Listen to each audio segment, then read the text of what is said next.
Hello, good evening to all of you. आज है mains answer daily का day 4 and जो सुबह आपको टेलीग्राम पे क्वेश्चंस दिए गए थे उनको अभी हम इस सेशन के अंदर डिस्कस करेंगे। ठीक है।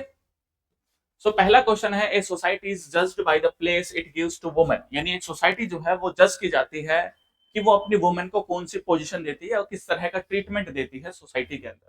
ठीक है। फिर ये तो आपका बैकग्राउंड स्टेटमेंट हो गई। इस कंटेक्स्ट में यानी वुमेन के जो कंटेक्स्ट है उसमें आपको एग्जामिन करने हैं efforts made in the 19th century. यानी 19th सेंचुरी में जो एफर्ट्स आपके लगाए गए थे किसके द्वारा, जो सोशल रिफॉर्मर्स थे उनके द्वारा, for the improvement of condition of women. ठीक है। यानी जो वुमेन थी उसके कंडीशन को इंप्रूव करने के लिए जो एफर्ट्स लगाए गए थे या डाले गए थे बाय द रिफॉर्मर्स वो आपको बताना है। ठीक है, क्लियर है। तो इंट्रोडक्शन में आपको जो है एफर्ट्स किस डायरेक्शन में लगाए गए थे, जैसे सती है, अबोलिशन ऑफ डोवरी है, ठीक है, विडो रीमैरेज है, वो आप लिख सकते हैं। एंड वुमन का स्पेशल मेंशन रहेगा इंट्रोडक्शन में। फिर discuss the contribution of any four leading reformers. यानी जो चार लीडिंग रिफॉर्मर्स हैं उनके बारे में भी आपको बताना है जिन्होंने इस डायरेक्शन में स्टेप्स लिए थे। क्लियर है। इंट्रोडक्शन हमारा हो गया कि आप सिंपल इंट्रोडक्शन लिख सकते हो कि जो 19th सेंचुरी थी वहां पे सोशल रिलीजियस रिफॉर्मर्स थे, उन्होंने वुमेन इमेंसिपेशन के लिए काम किया। एंड उनका टारगेट जो सोशल एविल प्रैक्टिसेस थी उस टाइम पे जो चल रही थी, जैसे डोवरी है, ठीक है, इसके अलावा सती है और विडोरी मैरिज है, इस डायरेक्शन में काम किया था। ठीक है। और एग्जाम्पल जैसे लिख सकते हो, एक दो एग्जाम्पल लिख सकते हो इंट्रोडक्शन में, क्योंकि आपको चार एग्जाम्पल लिखने को भी बोला है स्पेशली। ठीक है। तो आपका ये एग्जांपल पढ़ सकते हो कि for the first time in Indian history the position of women became a public question. The reformers used three instrument together: argument from the scriptures, the new English education and the law of the state. या फिर आप simple और भी लिख सकते हो इसमें exam जो इंट्रोडक्शन है वो, जैसे the 19th century Indian social religious reforms prioritized woman emancipation। यानी उन्होंने वुमन इमेंसिपेशन को प्रायोरिटाइज किया तो रिबिल्ड द सोसाइटी। यानी जो सोसाइटी थी जो डिसइंटीग्रेट हो चुकी थी हमारी, ठीक है, डीजनरेटेड हो चुकी थी, उस सोसाइटी को रिबिल्ड करने के लिए reformers targeted practices like sati, child marriage, female literacy to restore the dignity and secure the rights to the women. ठीक है, क्लियर। यानी जो राइट्स है वो रिस्टोर करने के लिए सोशल रिलीजियस रिफॉर्मर्स ने एफर्ट्स किए थे। और वो डायरेक्शन कौन कौन सी थी, ये सारी डायरेक्शन आपको देखने को मिलेगी। अब एक बार आंसर कॉपी की तरफ चल लेते हैं कि आंसर कॉपी स्टूडेंट की उसमें उन्होंने क्या लिखा है। ठीक है। द 19th सेंचुरी इंट्रोडक्शन की अगर हम बात करें तो 19th century India began moving from customary subordination to right based social reforms. यानी जो कस्टमरी सबऑर्डिनेशन था किसका, वुमेन का। ठीक है। तो इसमें आप वुमेन का मेंशन कर दीजिए ताकि ये जो इंट्रोडक्शन है ये आपका थोड़ा बहुत रेलेवेंट भी बन सके, या इसमें वो वर्ड्स हो जो आपके क्वेश्चन में पूछे गए। To right based social reforms through change, sorry, though change remain gradual. ठीक है, क्लियर है। तो इसमें आप एग्जांपल भी थोड़े से लिख सकते हो कि भाई जो सती है या फिर चाइल्ड मैरिज है या फिर वुमेन राइट्स के बेसिस के ऊपर वो सब किया गया है। ठीक है, इंट्रोडक्शन ठीक है, बट इसमें आप वुमेन लिख दीजिए। एंड जो आपका एक सेकंड, तो चार मेजर रिफॉर्मर्स आपसे पूछ गए उनमें से एक दो का नाम लिख दीजिए। तो ये आपका इंट्रोडक्शन कंप्लीट हो जाएगा, क्योंकि इंट्रोडक्शन का मतलब यही है कि आप जो भी क्वेश्चन के अंदर सारे डायमेंशन है उनको एड्रेस कर रहे हो या नहीं कर रहे हो। ठीक है। अगर आप इस टाइप का प्लेन इंट्रोडक्शन लिखते हो तो इन दैट केस आपको सारे एस्पेक्ट्स या सारे डायमेंशंस जो है वो एड्रेस करने पड़ेंगे। अगर आप कोई फैक्ट बेस्ड इंट्रोडक्शन लिखते हो, जैसे आप GS2 में लिखते हो, GS3 में लिखते हो, तो इन दैट केस सारे डायमेंशंस जो है एड्रेस करना जरूरी नहीं है, उसमें आप थीम को एड्रेस कर सकते हो। Major efforts for the improvement of women condition. ठीक है। तो लीगल रिफॉर्म्स आए थे, जैसे सती है, ठीक है, 1829 में राजा राम मोहन राय के एफर्ट्स के द्वारा। ठीक है। एजुकेशन है, गर्ल्स कॉलेज है, सावित्री बाई फुले है। ठीक है। तो फ्लो चार्ट इन्होंने बनाया जो कि काफी अच्छा प्रेजेंटेशन है अगर आप दूर से देखोगे इसको तो। ठीक है। एंड ईश्वर चंद्र विद्यासागर है। और जैसे एग्जाम्पल आपको लिखना है तो एग्जाम्पल आप या तो ऐसे लिखिए या फिर आप इसको सर्कल कर लीजिए। जैसे एग्जाम्पल ऐसे लिख दिया, इसको या तो ऐसे करिए या फिर ऐसे कर लीजिए। ठीक है। ताकि ये अलग से ही दिख जाए कि एग्जामिनर को कि हाँ कुछ एग्जाम्पल आपने दिया है यहाँ पे। और एग्जाम्पल में जो भी आपके फैक्ट्स एंड डेटा है उसको आपको अंडरलाइन करना है। फिर चाइल्ड मैरिज के ऊपर है, ठीक है, एज ऑफ कंसेंट यहाँ पे आ जाएगा आपका, क्लियर है, इन्फेंटिसाइड है, वो सारी चीजें, डोवरी है, उसके केसेस, उसके अगेंस्ट में भी जो एक्ट्स है वो लाए गए थे। प्रॉपर्टी एंड डिग्निटी, सॉरी, ठीक है, property and dignity reforms disclosures increasing recognise women and individual rights, ठीक है। फिर हमने देखा था क्वेश्चन की जो डिमांड थी कि examine the efforts made for the improvement of condition in India, ठीक है, तो ये तो हो गया। Discuss the contribution of any, तो इसमें आपको जो है अगली हेडिंग में कॉन्ट्रीब्यूशन लिख देना कि कॉन्ट्रीब्यूशन किन किन चार मेजर पर्सनैलिटीज का आपको देखने को मिलता है, वो आप लिख लोगे इसमें, ठीक है। जैसे राजा राम मोहन रॉय था, एंड ईश्वर चंद्र विद्यासागर थे, फिर आपका जैसे ज्योतिबा राव फूले थे, स्वामी दयानंद सरस्वती, है ना। कंक्लूजन में आप क्या करोगे, इंट्रोडक्शन में पूछा है कि कौन कौन से एफर्ट्स लगाए गए थे, एंड कंक्लूड कैसे करोगे कि भाई ये जो एफर्ट्स थे वो लगाए गए थे वो हमने बॉडी में लिख दिए, एंड कंक्लूजन में आपको लिखना है कि ये जो एफर्ट्स लगाए गए थे इनके द्वारा कुछ हद तक जो एविल्स थे अगेंस्ट द वुमेन वो हमें काफी कम होते हुए देखने को मिलते हैं, या फिर जो वुमेन की कंडीशन है वो कुछ हद तक सुधरी थी, बट लेटर ऑन जो आगे रिफॉर्म्स लाए गए थे वो बेस थे इन रिफॉर्म्स पे, ठीक है, क्लियर है। या फिर उन्होंने जो है हम कह सकते हैं कि इनिशिएशन क्या था रिफॉर्म्स का, जो आगे चलकर हमें लेटर ऑन काफी चीजों में और भी देखने को मिलता है, क्लियर है। या फिर जो वुमन है उसकी कंडीशन को, जो अभी तक वुमेन चार दीवारी के अंदर थी उसको बाहर लाने में हेल्प करी थी, ठीक है, किसी भी टाइप से आप लिख सकते हो। The 19th century reformers did not merely seek to protect women, they began redefining them as right-bearing individuals, ठीक है, अच्छी है कंक्लूजन, ठीक है। तो आप इस टाइप का 3, 3.5, 4 लाइन का कंक्लूजन लिख सकते हो, ये बेटर है, ठीक है।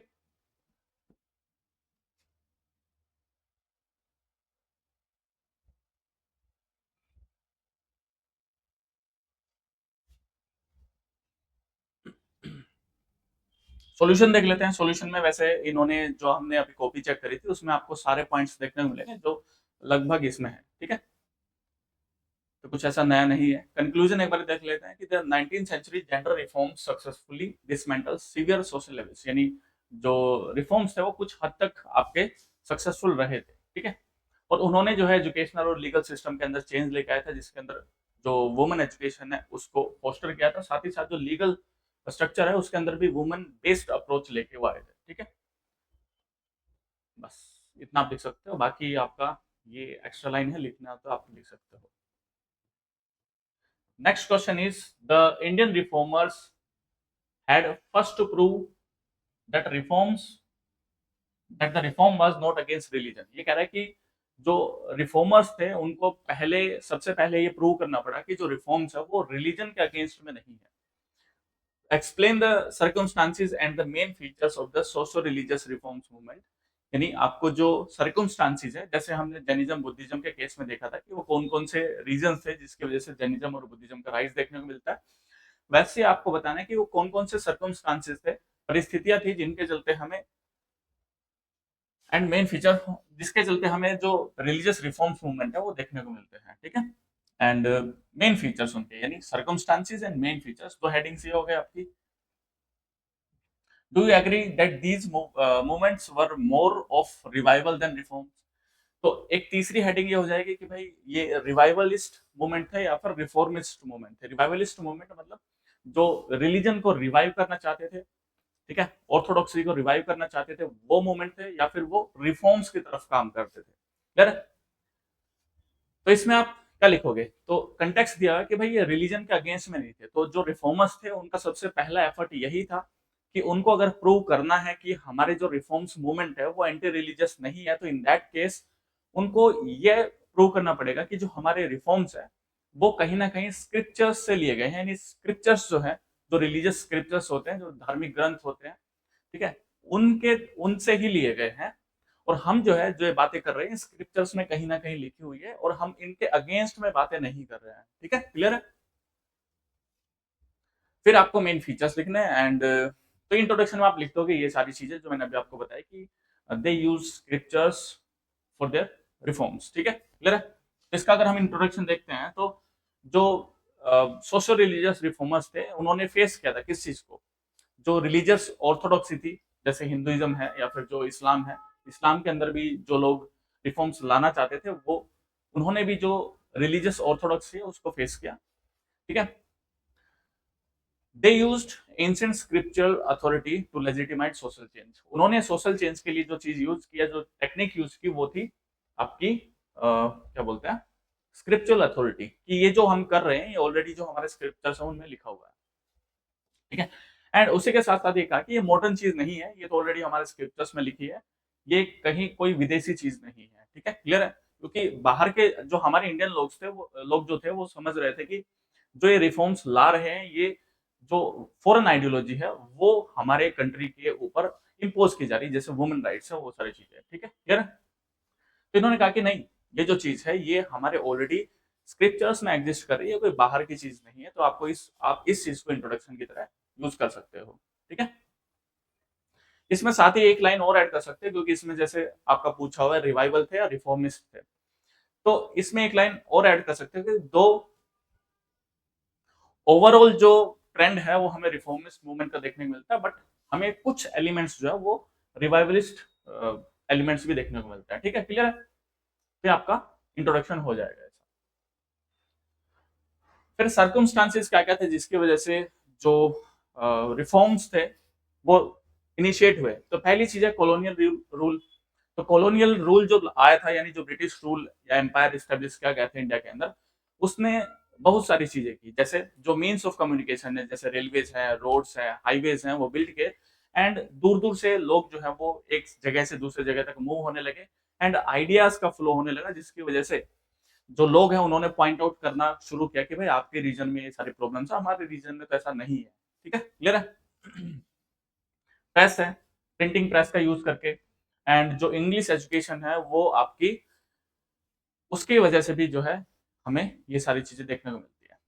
ठीक है, यानी इंग्लिश एजुकेशन जो है वो एक कॉमन प्लेटफॉर्म बना, जितने भी जैसे through out the Indian territory English education थी, तो उसके चलते जो लोग थे वो आपस में कम्युनिकेट कर पाते थे। ठीक है, पहले मान के चलो तमिलियन है, महाराष्ट्रियन है, ठीक है, गुजराती है, तो उनकी लैंग्वेज अलग होगी, डिफिकल्ट टू अंडरस्टैंड है, दैट इज वाई इंग्लिश जो थी उसने एक क्या कहते हैं, एक कॉमन लैंग्वेज की तरह एक्ट किया, जिसके चलते जो लोग हैं उन्होंने आपस में इंटरेक्ट किया एंड दे एग्रीड कि भाई ऐसी ऐसी चीजें होनी चाहिए। ठीक है,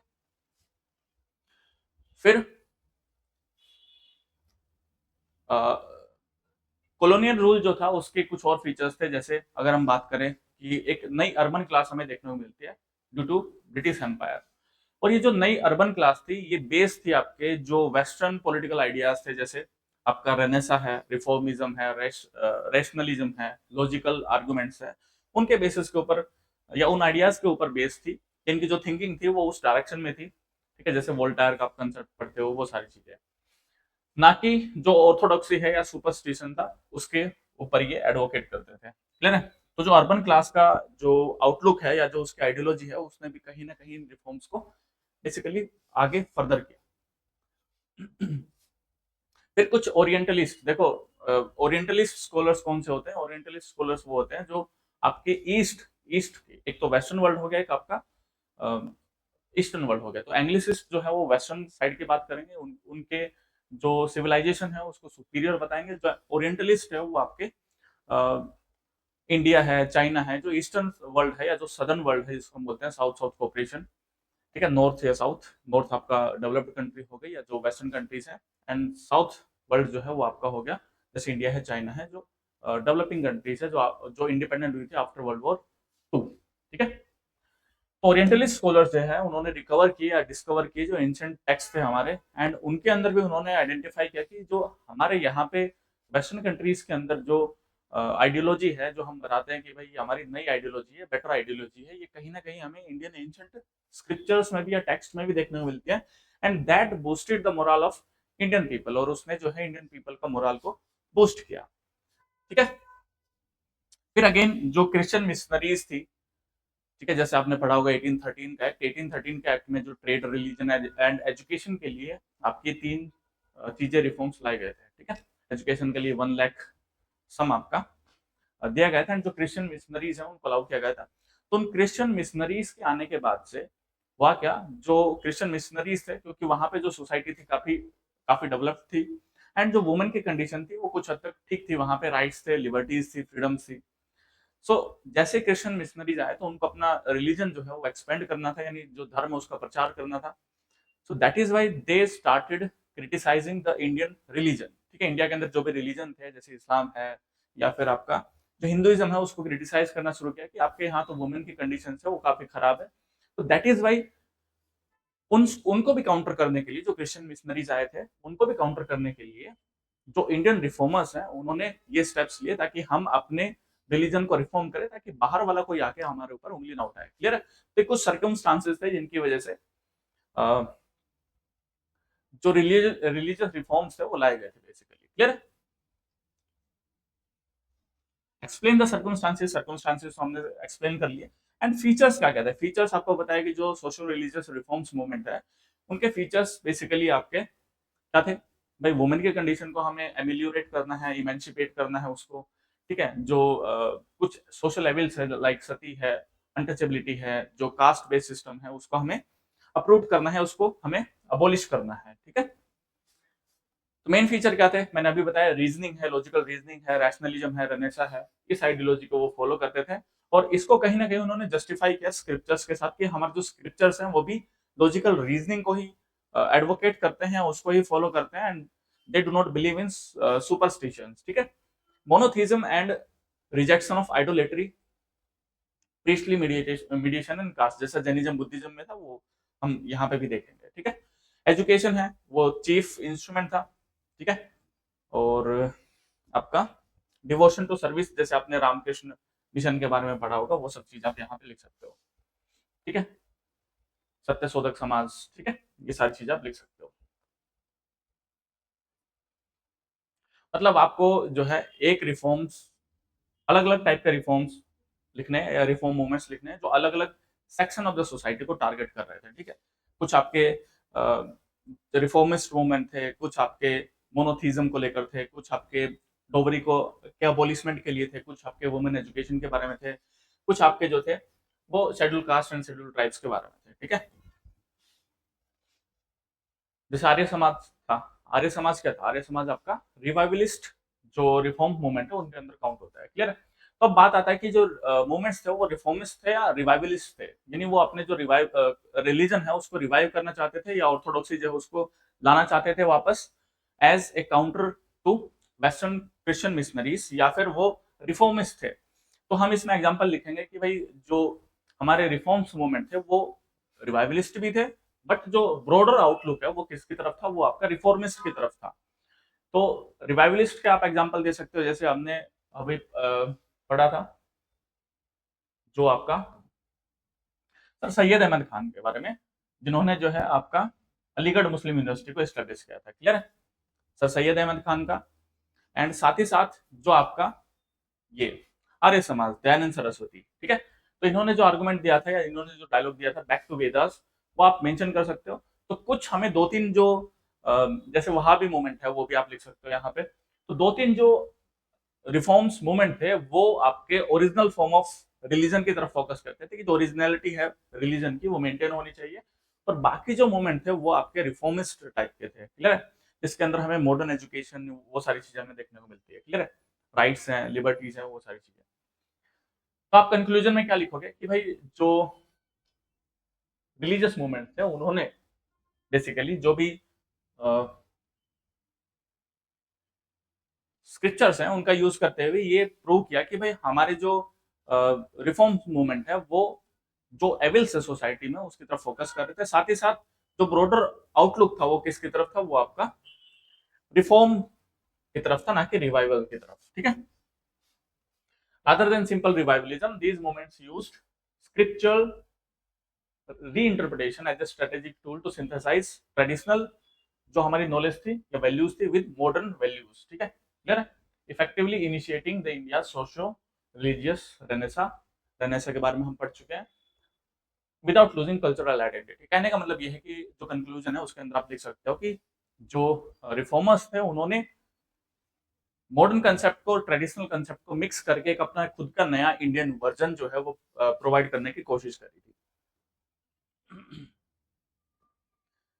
ठीक है, और फिर इसमें ही था, ये थर्ड क्वेश्चन है।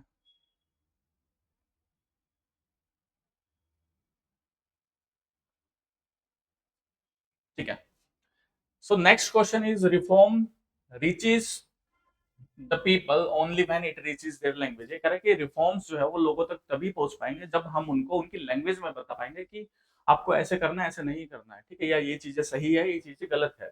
Analyse the reform social reform movements of their 19th century in Gujarat. ठीक है, तो आपको जो 19th सेंचुरी के गुजरात है उसमें सोशल रिफॉर्म्स जो लाए गए थे उनके बारे में आपको बताना है। ठीक है, एनालाइज करना है उनको। And explain the contributions of any 5 of its leading reformers, यानी जो 5 मेजर रिफॉर्मर्स थे उनके बारे में आपको बताना है। Do you think its effect is visible in Gujarat even today? क्या आपका ये मानना है कि ये जो रिफॉर्म्स लाए गए थे उस टाइम पे ये आज भी हमें सोसाइटी में देखने में मिलते हैं? क्लियर है? तो कंक्लूजन तो आपको यहीं से मिल जाएगा कि यस, हमें जो है ये रिफॉर्म्स मूवमेंट जो उस टाइम पे लाए गए थे वो आज भी हमें इंडिया जो इंडियन या स्पेसिफिकली गुजरात की सोसाइटी उसके अंदर देखने को मिलते हैं। जैसे जो आपका welfare nature of the society है, ठीक है, या फिर जो आपका वुमेन राइट्स है, वो सारी चीजें, ठीक है, स्ट्रॉन्ग सिविक इंस्टीट्यूशंस है, सोशल स्पिरिट है, ठीक है, एजुकेशन है प्रोग्रेसिव, एंड जो cultural philanthropic community welfare system है उसके थ्रू हमें आज भी ये चीजें देखने को मिलती है। ठीक है, इसके अंदर लीगल एस्पेक्ट भी आप जोड़ सकते हो। इंट्रोडक्शन कैसे लिखोगे? इंट्रोडक्शन लिख सकते हैं कि हमारे, देखो, अगर हम इस क्वेश्चन को देखें तो इस क्वेश्चन में आपका दिया हुआ है कि जो, एक सेकेंड,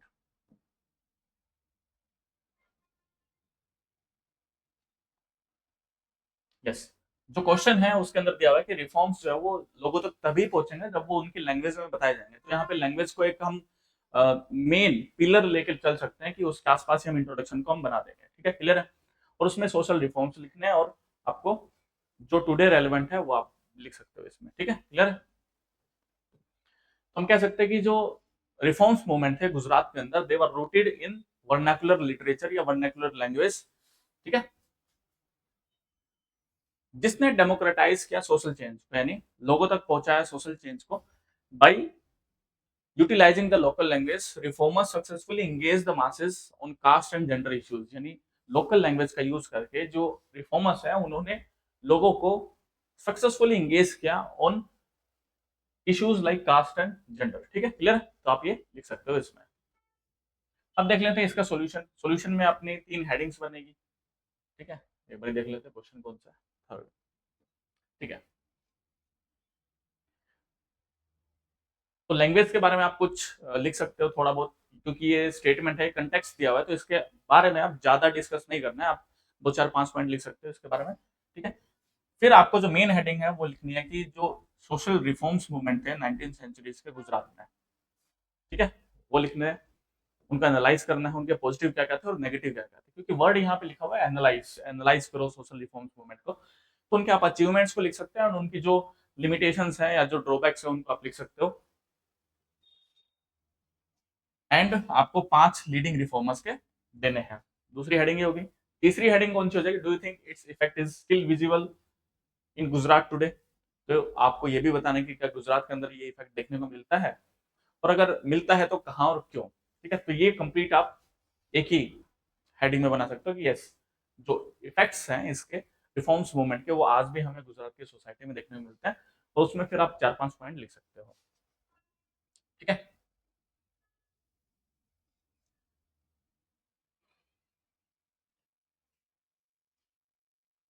क्लियर है? तो बाकी आप लिख सकते हो कि जो पीपल थे जिन्होंने वर्नाकुलर लैंग्वेज का यूज किया था उनके बारे में लिख सकते हो। ठीक है, और फिर 5 लीडिंग रिफॉर्मर्स हैं, जैसे आप दुगाराम मेहता जी है, ठीक है, दलपत राम है, इसके अलावा नर्मद जी है, और फिर आपके जैसे करसनदास मूल जी है, ठीक है, और महिपतरम रूपराम नीलकंठ है, इनके बारे में लिख सकते हो। तो ये 5 मेजर जो है गुजरात से सोशल रिफॉर्मर्स हुए थे आपके। नेक्स्ट है, क्या ये, अब एक चीज जो इसके अंदर आपके सॉल्यूशन के अंदर नहीं दी गई है कि इनका इम्पैक्ट क्या है, आपको एनालाइज भी करना है कि भाई इनका इम्पैक्ट क्या रहा। तो पॉजिटिव आप डायरेक्शन लिख सकते हो, पॉजिटिव तो आपने पॉइंट्स में लिख ही दिए हेडिंग्स के अंदर, इनका नेगेटिव भी लिख सकते हो, 2-2 3-3 पॉइंट लिख सकते हो, ठीक है, फिर एक फ्लो चार्ट बना के भी आप इनको लिख सकते हो, क्लियर है। फिर हमारा था कि क्या इसका इफेक्ट गुजरात में भी आज देखने को मिलता है, तो यस, इसका इफेक्ट जो है गुजरात में भी हमें देखने को मिलता है, जैसे लैंग्वेज के अंदर, ठीक है, क्लियर है, एजुकेशन के अंदर हमें देखने को मिलता है, प्रेस है एंड लॉ के अंदर भी देखने को मिलता है, समझ गए। तो ये थे आपके 3 क्वेश्चंस एंड आई होप कुछ आपको थोड़ी सी अंडरस्टैंडिंग बेटर हुई होगी विद रिस्पेक्ट टू कि कैसे आपको क्वेश्चंस को अटेम्प्ट करना है, ठीक है। स्ट्रक्चर कैसा रहेगा आपका वो आपको क्लियर होना चाहिए, ठीक है। जो प्रेजेंटेशन है वो कैसे होनी चाहिए वो आपको पता होना चाहिए। देखो स्ट्रक्चर जो है उसके साथ कोई भी छेड़खानी नहीं करनी है। स्ट्रक्चर का मतलब ये है कि इंट्रो, बॉडी एंड कंक्लूजन, ये 3 चीजें तो आपके आंसर में होनी ही होनी चाहिए। ऐसा नहीं है कि आपने इंट्रोडक्शन जल्दी जल्दी में स्किप कर दिया या कंक्लूजन जो है वो जल्दी जल्दी में स्किप कर दिया, तो ऐसा आप नहीं कर सकते। विदाउट प्रॉपर स्ट्रक्चर आपको मार्क्स नहीं मिलेंगे। दूसरी चीज जो आपका प्रेजेंटेशन है कि क्या आपने हेडिंग्स क्लियरली बनाई है, नीट एंड क्लीन है आपका प्रेजेंटेशन, क्या आपने स्ट्रेट लाइन में लिखा है या लाइंस ऐसे जा रही है, ठीक है। तो वो सारी चीजें भी मैटर करती है। फिर आपकी हैंड राइटिंग है, क्या वो लेजिबल है, अगर वो पढ़ने में आ रही है आसानी से, तो इन दैट केस वो ज्यादा प्रॉब्लमेटिक नहीं रहेगी आपके लिए, वो बल्कि प्लस पॉइंट ही दिलाती है। And with my own experience मैंने बहुत सारी कॉपीज चेक की है, तो उस बेसिस पे मैं कह सकता हूँ कि जिसकी हैंड राइटिंग अच्छी होती है तो उस बच्चे को कम नंबर देना हाथ अलाउ ही नहीं करता, ठीक है, क्लियर है, हाथ जाता ही नहीं है कि उसको कम नंबर दिया जाए। या फिर जिस बच्चे ने जो प्रेजेंटेशन है वो अच्छे बनाई है, अच्छे से हेडिंग्स बनाई है, बॉक्स के अंदर भरा है, कुछ फ्लो चार्ट्स उसने ऐड कर दिए, कुछ डायग्राम्स ऐड कर दिए, जैसे इस कॉपी के अंदर आपको देखने को मिलेगा, ठीक है, क्लियर है। तो इस केस में आप नंबर काट ही नहीं सकते, कैसे काटोगे नंबर, क्लियर है। तो मैक्सिमम जो नंबर एक एग्जामिनर किसी कॉपी को दे सकता है, तो उस डायरेक्शन में आप चले जाओगे। तो हर क्वेश्चन पे 2 से 3 नंबर आप अगर स्कोर कर रहे हो तो बाकी बच्चों से मान के चलो आप 20 नंबर तक, मैंने ऐसे भी कॉपी चेक करी है, सेम कॉपी में आपको 40-50 नंबर भी देखने को मिलेंगे और सेम कॉपी में आपको 80 नंबर के आसपास भी देखने को मिलेंगे, ठीक है। तो इतना डिफरेंस आप क्रिएट कर सकते हो आप कुछ चीजों को इम्प्रूव करके, ठीक है, प्रेजेंटेशन को अंडरलाइनिंग है, कीवर्ड्स के अंदर अंडरलाइन कर लिया, ताकि जो है जैसे सती, अब मुझे एक नजर मारूंगा मैं इसके ऊपर तो मुझे लगेगा कि भाई सती के बारे में लिख दिया इसने, एजुकेशन हेडिंग बना दी, सावित्रीबाई फुले है, मैं कंटेंट पढ़ूंगा नहीं अंदर का, ठीक है, कंटेंट मुझे पढ़ने की जरूरत ही नहीं पड़ेगी। विडो अपलिफ्टमेंट है, विडो रीमैरिज एक्ट, बस ऊपर ऊपर से देखा और समझ में आ गया कि इस बच्चे की नॉलेज अच्छी है, कंटेंट अच्छा है, और उसके बेसिस के ऊपर हैंड राइटिंग अच्छी है, प्रेजेंटेशन अच्छा है, और फिर एग्जामिनर आपको ऐसे ही मार्क्स देके आगे निकल जाएगा, क्लियर है। तो ये चीज आपको ध्यान रखनी है। एंड इसी के साथ हम इस सेशन को एंड करते हैं, बाकी हम कल भी जो आपके क्वेश्चंस रहेंगे उनका डिस्कशन करेंगे। Thank you so much for joining the class.